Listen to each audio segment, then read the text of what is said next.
think it's really it's interesting to hear, like, to see you as a worship pastor and then see where you are today. And not saying that where you are today can't coincide with being a worship pastor at the same time, but back then, did you really feel like that was your path? Did you feel like that is where you were going down, or was it more just, hey, this is an opportunity and I want to explore it and see where it takes me?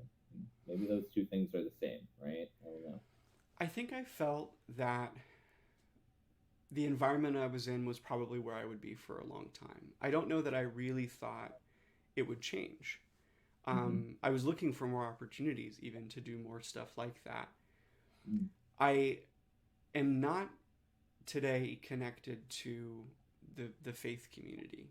Yeah. That happened really after we moved. We moved up to Cowlitz County, and I lost a lot of those, day to day, week to week connections.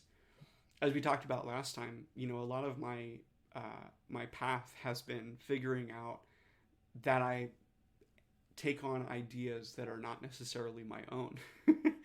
And what I realized leaving that physical environment, leaving those physical connections, is that I might not actually hold to those ideas if given the opportunity to evaluate them openly.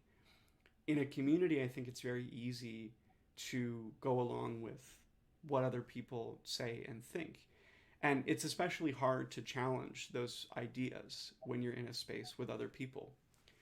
And I feel as though part of my challenge has always been figuring out what I think independent of those influences. Those connections into the church and faith environment. I realized later had a lot to do with just being in relationship with folks. And so I do think at the time I thought, yeah, this is where I'm going to be forever. But I think it was in part because I didn't recognize that those ideas might not be mine. Mm-hmm. My upbringing was characterized by a deference to authority and allowing other people to influence my thinking, for better or worse, because I felt like they were right, and that they deserved my deference because they were in positions of authority. Even in that environment, even when I was a leader, I still feel as though I was deferring some of my opinions, some of my thoughts to people in positions of authority that I respected. Um, I hope that gives you what you were looking for there. Oh, It's important to me to be able to speak honestly and candidly about that, and I have no ill will towards anybody I had any relationships with then. But I do recognize now that those relationships had a lot to do with my opinions, and that yeah, without those relationships, my opinions are different. yeah, Um, Not entirely different, but different enough that I recognize the influence those relationships had. yeah. Yeah, I know we got to move on to the next section in a little bit, but I think it's worth spending a little time here, right? Sure. I think it's a lot of times, maybe not a lot of times, but like for me, that flip of, because I was similar, right? I grew up with parents that have very strong opinions, parents that weren't nearly as religious, but still religious. And then I finally got my first taste of real freedom, months at a time away from the house in college. And it was, okay, hey, their ideas are not my ideas, their thoughts and opinions are not mine. And I think that came a little bit later on for you, right? Because yes, you had that time, you went to university, but you were still in that same sense, right? Like that Bible college, that same type of community.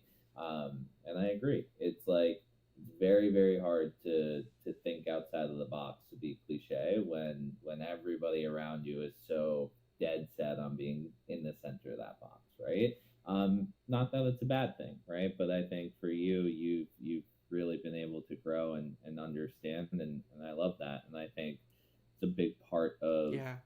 ideas and your values and what you're trying to bring to Cowlitz County. So I'll share one last story here to kind of close out this section because it's been on my mind to talk about this, and I'm going to be careful here not to talk about any specific person, but I remember a conversation when I was probably 19, there was a person in my life who was an influence over me. You know, we talked regularly.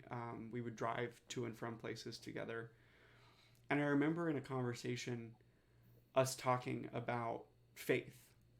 Hmm. And I asked him, I said, you know, don't you ever doubt, like, don't doesn't it ever come to mind, you know, maybe I'm wrong? And they said no. Hmm. They said no, I don't ever doubt. I don't ever consider whether I might be wrong. And I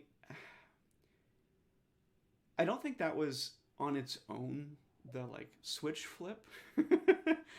But I remember distinctly reflecting on that conversation and realizing that there was danger in that.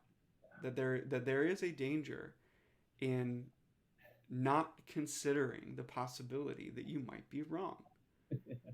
It, to me, is ultimately what I think led me to consider whether or not religion, whether or not the Christian faith was really for me, because I recognized that it's possible I have been influenced by people who themselves are not considering the weight of their resolve.